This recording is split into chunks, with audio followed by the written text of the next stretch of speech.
Hai guys, perkongsian kita hari ini saya akan berkongsi tentang seni, lebih tepat lagi lukisan yang paling mahal di dunia. Bercakap pasal seni ini, seni bersifat subjektif. Kepada mereka yang berjiwa seni, mereka sanggup untuk menghabiskan jutaan dolar membeli lukisan di atas kanvas.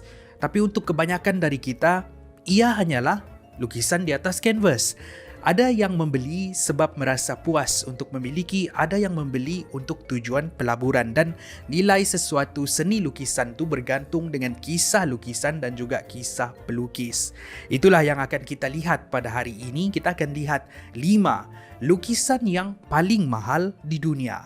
5. Lukisan number 5, 1948. Lukisan kelima termahal di dunia berharga 140 juta USD bersamaan dengan 444 juta ringgit. Gambar apa? Bukan lukisan seseorang, pemandangan ataupun objek, tapi ini ialah lukisan abstrak. Dilukis oleh Jackson Pollock pada tahun 1948 dahulu. Apa yang membuatkan dia mahal ialah cara dan teknik lukisan ini dilukis.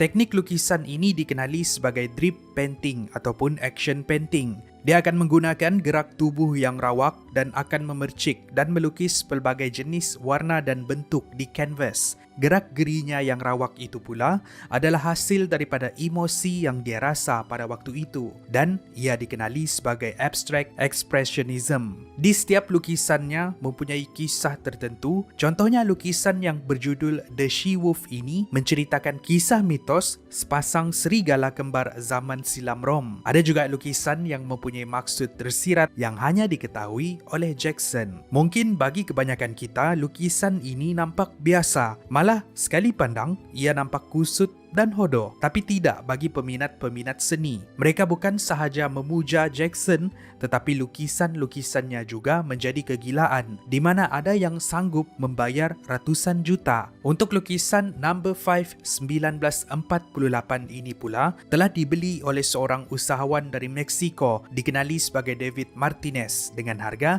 140 juta USD, menjadikan ia lukisan kelima termahal di dunia.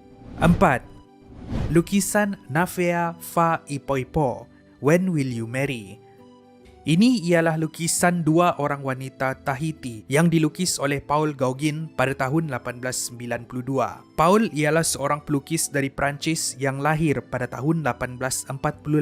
Hasil kerjanya memberikan inspirasi kepada pelukis terkenal yang lain seperti Pablo Picasso dan generasi pelukis terusnya. Berbeza dengan Jackson tadi, Paul gemar untuk melukis orang ataupun pemandangan, dan setiap lukisannya mempunyai kisah tersendiri. Kenapa lukisan ini mahal? Sebab wanita di dalam lukisan ini ialah istrinya sendiri. Pada tahun 1981, dia pergi ke Tahiti dan berkahwin dengan wanita tempatan di sana. Pada waktu itu, untuk orang tempatan Tahiti, berkahwin dengan orang putih adalah sesuatu yang membanggakan. Namun begitu, tidak untuk budaya masyarakat barat. Mereka akan dipandang serong. Ketika berada di sana, dia melukis lukisan yang menggambarkan budaya primitif masyarakat Tahiti. Salah satu daripada lukisannya adalah istri dia sendiri. Pada Februari 2015, lukisan ini telah dijual dengan harga 210 juta USD bersamaan dengan 666 juta ringgit Malaysia. Ia dibeli oleh keluarga di Raja Qatar, dikenali sebagai keluarga Mayasa bin Hamad Al Thani. Itulah lukisan keempat paling mahal di dunia. 3. The Card Players, Paul Cézanne, 1892. Seterusnya kita lihat sebuah lukisan yang berharga 250 juta USD bersamaan dengan 1.1 bilion ringgit. Lukisan bertajuk The Card Player ini dilukis oleh seorang lelaki yang diberikan gelaran bapa kepada seni moden, iaitu Paul Cézanne yang berasal dari Perancis. Teknik lukisannya ialah dengan menggabungkan gaya lukisan abad ke-18 dengan gaya lukisan abad ke-19.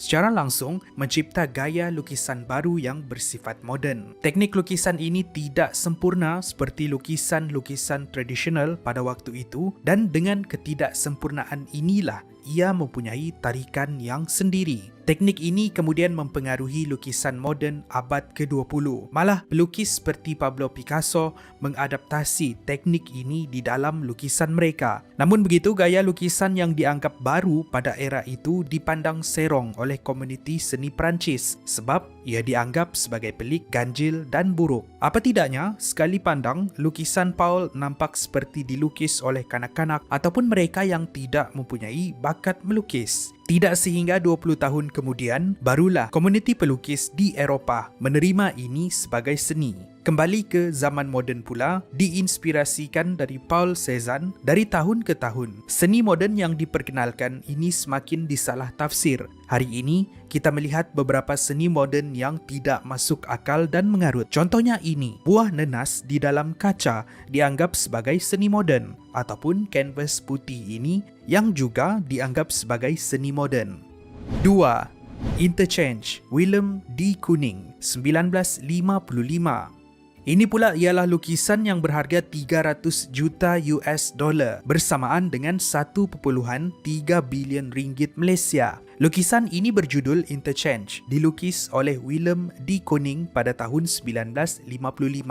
Willem ialah seorang pelukis yang berketurunan Belanda tapi telah berhijrah ke Amerika. Dia menggunakan teknik lukisan yang digunakan oleh Jackson Pollock tadi, iaitu teknik action painting. Seperti juga Jackson, koleksi lukisannya bukan orang, pemandangan ataupun objek, tetapi ia berbentuk abstrak. Untuk lukisan berjudul Interchange ini pula, ia telah dijual pada tahun 1955 kepada seorang usahawan bernama Kenneth Griffin dengan harga 300 juta US dollar. Hari ini dipaparkan di Institusi Seni Chicago. Itulah kisah lukisan kedua termahal di dunia.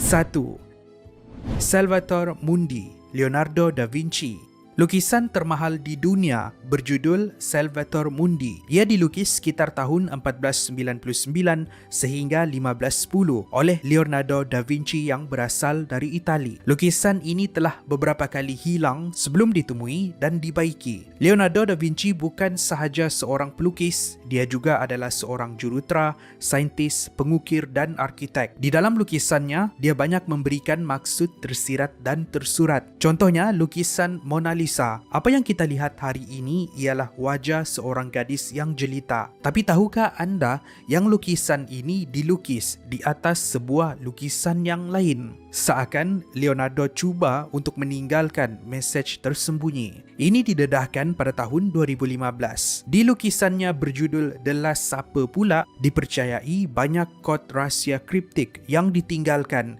sehingga hari ini masih belum diselesaikan. Lukisan Salvator Mundi ini pula dipercayai ialah lakaran Jesus Christ menurut Leonardo. Pada tahun 2017 dahulu, ia telah dibeli oleh putera Arab Saudi yang dikenali sebagai Putra Muhammad bin Salman dengan harga 450 juta US dollar. Dengan sejarah lukisan dan pelukis, ini menjadikan Salvator Mundi lukisan termahal di dunia. Terima kasih kerana menonton. Itulah perkongsian kita pada hari ini. Siapa yang sangka ada yang sanggup untuk menghabiskan jutaan dolar membeli lukisan-lukisan ini. Di Kupi-Kupi Go, kalau anda suka dengan video ini, pastikan anda like dan share. Pastikan anda subscribe Kupi-Kupi Go, like kami di social media. Dan saya jumpa anda di episod yang seterusnya. Kupi-Kupi Go, menarik setiap hari.